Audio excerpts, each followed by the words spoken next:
Poor mental health is something I know a lot of people struggle with, especially those of us who are younger, usually around the ages of adolescence and early 20s, because of all the pressure we face from our families, school, and just everyday life. The mental health of those around our age is the worst it's ever been. This video hits close for me because I've had my struggles over the last years. In reality, it actually goes back to my early childhood, but I don't think it's necessary to talk about it right now since it takes up too much time. But I want to preface, over these last 4 months, I've been heavily involved in self-improvement, and of the things that came with it, it was improving my mental health. For a while, I was struggling even if on the outside I would put on a happy face. But after a while, cracks would form in my mask, and I'd lash out at the wrong times to the wrong people, so I knew it was necessary to look more into how I could help myself. This video is something I decided to make to talk about the things I did in order to help myself become better, happier, and just help myself regain that control I felt I was losing for a long time.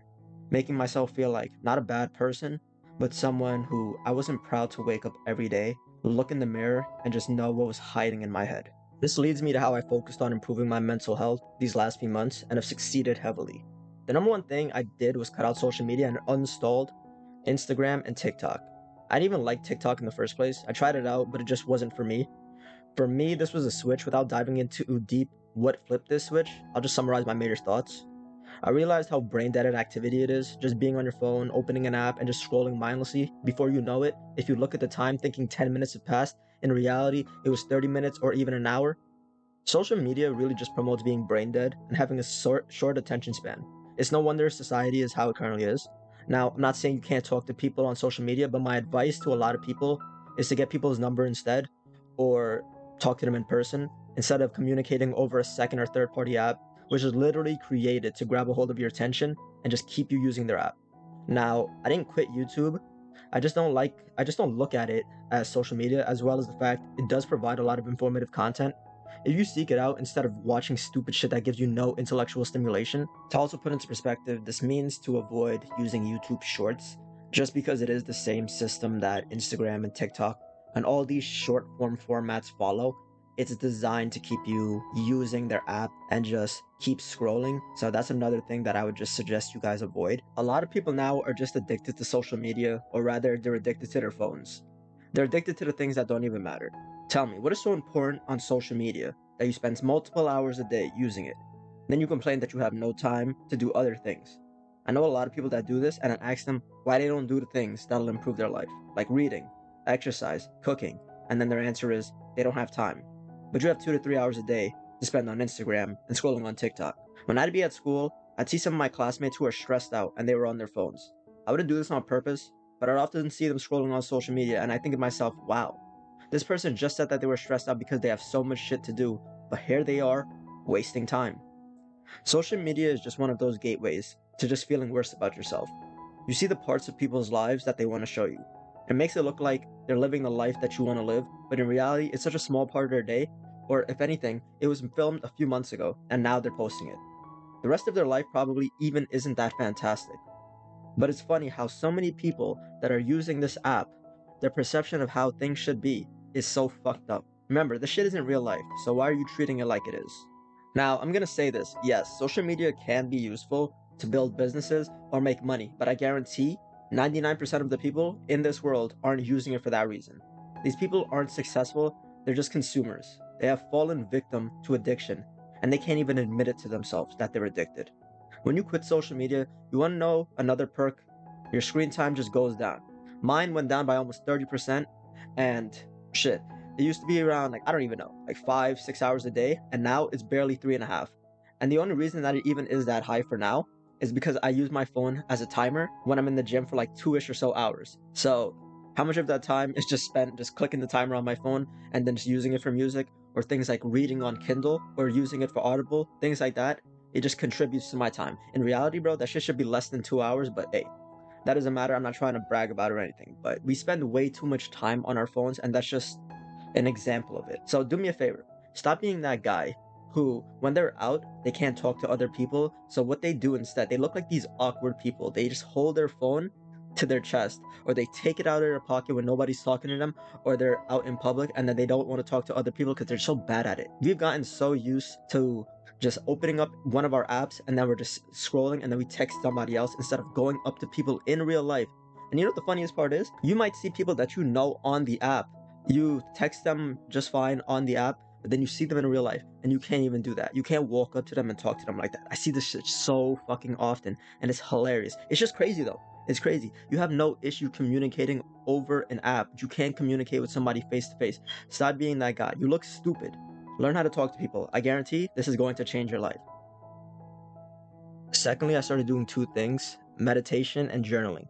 I know plenty of us don't have the attention span to sit down and meditate for even as little as 3 minutes, but trust me, it's something I've been doing for a while now and it truly helped me out with not just my mental health, but something you wouldn't even really think about, and it's just concentrating. In my case, concentrating when I read. I know a lot of people have this issue when they read and they get to the end of a page or a sentence or paragraph, and then they're like, what the fuck did I just read? Honestly, I've been investing time in speed reading, but I wouldn't be as good as I am at comprehension and speed reading wise if I didn't start meditating and increasing my concentration. It's also just one of those things where it's like you do it as soon as you wake up. And personally, I wake up at 6 a.m. and do it right away.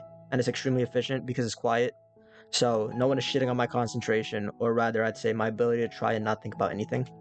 Okay, so the next tip is journaling, which is a tip that I picked up from Hamza, who is another self improvement channel. Really opened my eyes to the concept of gratitude journaling, which is just when you wake up every single day and you write down a few things that you're grateful for on paper, not just doing it on a screen or electronically, just because it feels a lot more personal and special. For me, I started writing one or two things a day, and then I worked up to three to four.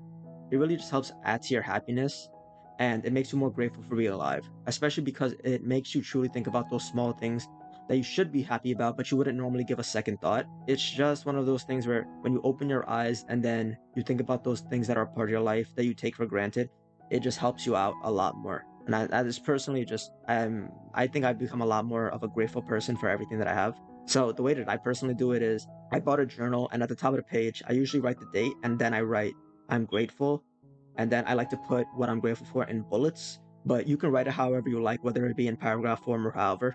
I gratitude journal every single day, but something else you can add to this is writing in general. I don't personally write every single day, but when I say writing, I usually mean writing down your thoughts specifically. But whatever I do, or like whenever I feel like I have something on my mind that is consistently weighing on me, that's when I'm usually going to write. I don't always have something that's stressing me out or causing me to feel some type of way every single day. So I don't usually feel it's necessary to write every single day. I don't like forcing myself to do something where I'm like, oh, I have to think about the negative things that are impacting me. I don't think that's necessary. I just write it down where I feel like it's unbearable. And then after I write it down, I no longer think about it. So that's just personally what I suggest that you would do. Whichever is easier. You could do both in the same day, in the same book, even if you really want to. But I suggest starting to gratitude journal first, just because it's more of an entry level habit and I think it's just something you could do every single day without forcing yourself to have to think too much. Okay, so the next thing I started doing was reading books, and I also listened to them on Audible. So this helped improve my mental health in a few ways. The first one was I looked at it as picking up a hobby. Me personally, I'm just somebody who suffers from winter depression. I think one of the reasons for this was compared to like the spring and the summer, I just can't go outside during the winter as much as I would like to. So I can't go on walks, I can't play sports, and just being outside in general. Compared to that, I'm in the house more often, so I'm more prone to being bored. And compared to last year, this time around, I'm a lot better. And I think reading played a big part because it just gives me another thing to do, and I just really enjoy it.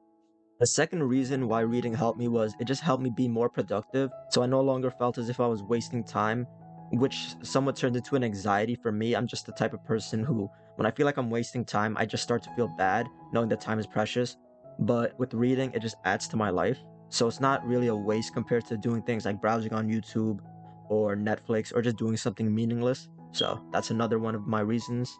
Number three, it's pretty obvious. It just gives me more mental stimulation, help me learn new things. Personally, I just love to learn, especially on my own. My thoughts on school, they're not very positive. Even though I am a college student, that's not what this video is about though, so different topic. For me, it just helps me with thinking deeper, growing as a person. Because of all the wisdom I obtain, it just generates feelings of satisfaction knowing that I learned something new today that I didn't know yesterday. And lastly, I could just say it adds more to your life. It just goes back to what I was saying with the last tip with I learned something that I didn't know the day before, just adds more wisdom to my life. So, personally, I'm more interested in self improvement and psychology genre books. I'm not saying that you have to read these specific genres, by the way, or it's not productive. What I'm saying is, I like reading nonfiction books, and I would suggest you do the same. You could just read like 5 to 10 pages a day, and then just pick up a different book of a genre that you really like to read, and you just go from there. I like nonfiction books because of the application to real life. Personally, the way that I look at it is the people who wrote these books, it just contains the wisdom of their lives in it, so I can apply it to my own life, and I might as well just learn from what they have to say. So, I think it's a pretty self explanatory way of thinking. And this is just the reason why I think a lot of people should get more into the nonfiction book space of things. I like reading novels online. That's cool too, but I don't usually count that toward my reading time per se every single day. But I like to do it as like it's more of a pleasurable experience for me. It's not me trying to be productive, it's just me reading for entertainment at that point. When I read nonfiction books, the way that I look at it is I'm trying to learn from these books. That's my take on it. But so the last tip that I'm going to leave you with is that I learned emotional control.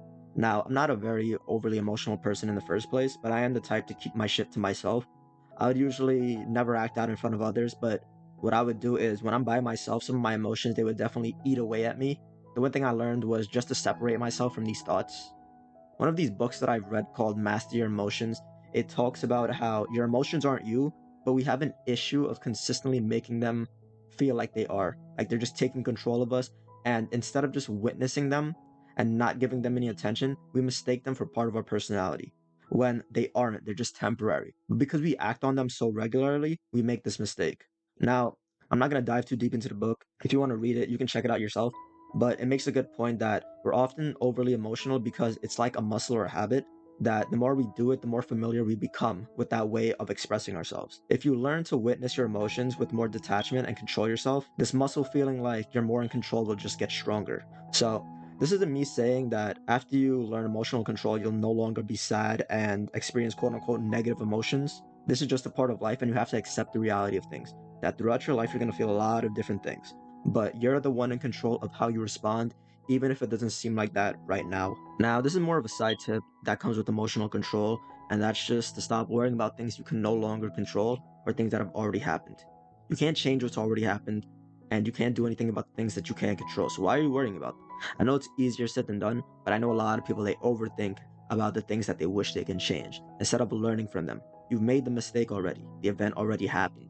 Stop torturing yourself about things you can't change. It's not helping you. Dwelling on shit that doesn't matter just holds you back. I've had the attitude of no longer caring about shit that I can't change or can't control for years. And people look at me and call me carefree, but in reality, it's not being carefree. It's just accepting the reality of things. I had my fair share of times when I wish I could change things, but now I no longer try to think about it because it's not helpful.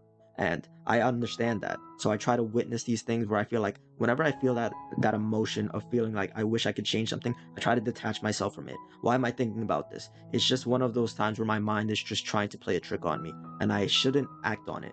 I'll just witness it and then I'll just try to move on from it. And that's the same thing that you should do. But like I said, I know it's easier said than done, but it's something that you have to put more effort toward. Mental health is something that if you don't put the effort towards trying to implement these things that can help you, nothing will ever change. So that's just something I hope you guys can take away from this video.